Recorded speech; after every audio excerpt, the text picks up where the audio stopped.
Bonjour, je vous propose deux vidéos sur les grandeurs composées, c'est-à-dire les grandeurs obtenues en multipliant ou en divisant deux quantités avec une unité.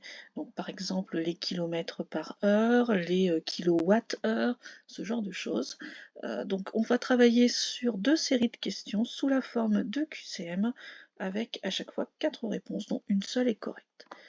Pour chacune de ces questions, vous pouvez mettre en pause, réfléchir par vous-même et on se retrouve juste après pour la correction.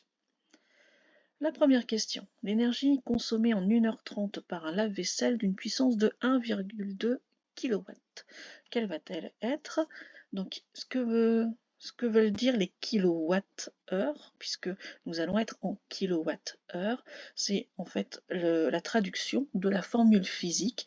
L'énergie dépensée est égale à la puissance fois le temps, c'est-à-dire E égale P fois T. P, c'est la puissance de l'appareil, ce sont donc nos kilowatts, et T, c'est le temps en heures. Donc ici, on va être dans une multiplication, donc on va être dans des kilowatts-heure et non des kilowatts par heure. Au niveau de l'écriture, ça va se voir ici. On n'a donc que les deux réponses centrales qui peuvent être correctes. Les autres sont exprimées dans de mauvaises unités, puisque des kilowatts par heure, ce serait des kilowatts divisés par des heures. Donc, kilowatts-heure, c'est une multiplication. 1 heure et 30 minutes, si on remet en unité de base, c'est-à-dire l'heure, on va être à 1,5 heures. Et on va faire donc 1,5 fois 1,2. On va arriver à 1,8 kWh. Si vous êtes arrivé à 1,56, ça peut être dû à une mauvaise utilisation de la conversion. 1 heure et 30 minutes, surtout on ne convertit pas en 1,30 heures, puisque dans une heure, on n'a pas 100 minutes, on en a 60. Une question de vitesse cette fois-ci. Un cycliste qui parcourt 30 km en 1 heure et 30 minutes, on vous demande sa vitesse moyenne. Alors ici, justement, on a un problème de langage. Dans le langage courant, on dit qu'on roule par exemple à 50 km/h. C'est faux. 50 km/h, ce serait des kilomètres fois des heures, comme je vous l'expliquais à la question précédente. En fait, ce sont des kilomètres par heure. C'est la quantité de kilomètres que l'on fait en 1 heure. Alors ici, on peut travailler de deux façons différentes, soit très mathématiquement ou très physiquement, en disant que la vitesse est une distance divisée par un temps. Donc on va mettre la distance en kilomètres et le temps en heures, pour avoir des kilomètres par heure. Donc ça fait 30 divisé par 1,5 et vous arriverez à 20. On peut aussi raisonner tout simplement par ordre de grandeur.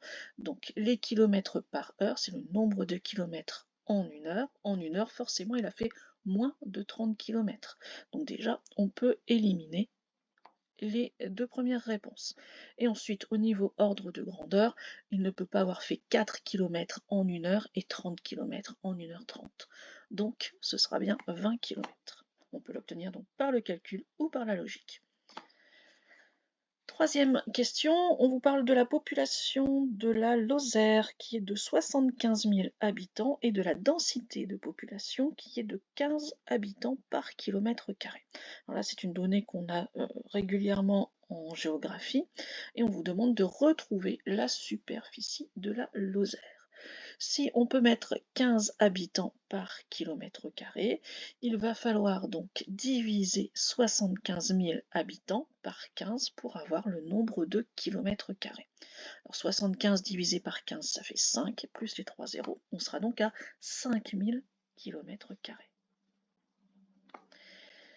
Et enfin, on reparle de vitesse moyenne. On a donc une promenade pendant 1 heure et 15 minutes à une vitesse de 3,6 km par heure. On vous demande la distance parcourue.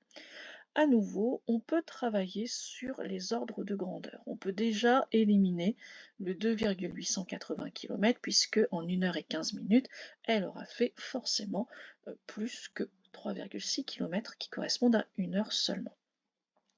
Alors après, si on le fait par le calcul, la distance, en faisant un produit en croix, va être donnée par la vitesse fois le temps. Donc on peut convertir 1 heure et 15 minutes en 1,25 heures. 15 minutes, c'est un quart d'heure, donc c'est 0,25. On va donc devoir faire 1,25 fois 3,6.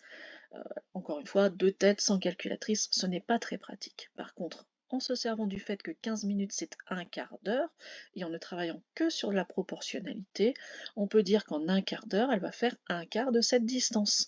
Donc un quart de 3,6, c'est 0,9, puisque 9 fois 4, 36. Donc elle va faire 3,6 km pendant la première heure et 0,9 km pendant les 15 minutes restantes. Donc au final, elle aura parcouru 4,5 km.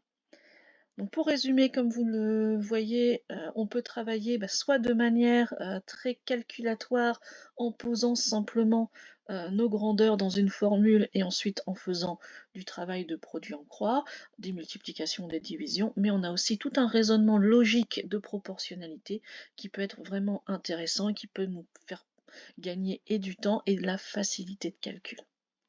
On se retrouvera sur une deuxième série pour continuer à travailler sur ses propres notions.